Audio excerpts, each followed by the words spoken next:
பசங்களுக்கு வந்து ஆப்பிள்லாம் வந்து ஃப்ரூட்ஸ் வந்து நம்ம கட் பண்ணி கொடுப்போம். இந்த மாதிரி 2, 2 பீஸா வந்து நம்ம கட் பண்ணிவிட்டு அது தோலை மட்டும் எடுத்துட்டு நம்ம கொடுப்போம்.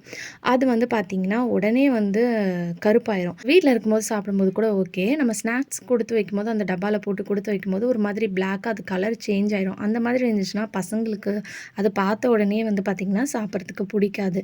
ஸோ அதுக்கு ஆல்ரெடி நான் ஒரு டிப் வந்து ஷேர் பண்ணியிருக்கேன். நம்ம இந்த ஆப்பிள வந்து நார்மலா பீஸ் வந்து எப்படி கட் பண்ணுவோமோ அந்த மாதிரி கட் பண்ணிட்டு, இந்த மாதிரி வச்சுக்கோங்க. ஒரு பாத்திரத்தில வந்து கொஞ்சமா தண்ணி ஊத்திட்டு, அதில வந்து கொஞ்சமா வந்து உப்பு சேர்த்துக்கோங்க.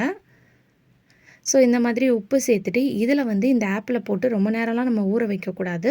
ஒரு 2 நிமிஷம் கூட இல்ல, ஒரு செகண்ட்லேயே நீங்க நல்லா வாஷ் பண்ணிட்டு எடுத்துறணும். இந்த மாதிரி நீங்க வாஷ் பண்ணிட்டு எடுக்கும்போது வந்து பார்த்தீங்கன்னா, உங்களுக்கு அந்த ஆப்பிள் வந்து பார்த்தீங்கன்னா, கருப்பாகாம இருக்கிறதுக்கு வந்து ரொம்பவே ஹெல்ப்ஃபுல்லா இருக்கும்.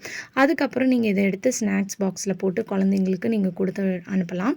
இந்த மாதிரி பண்றனால அதோட கலர் வந்து பார்த்தீங்கன்னா, உங்களுக்கு சேஞ்ச் ஆகாது. பட் அதனால உங்களுக்கு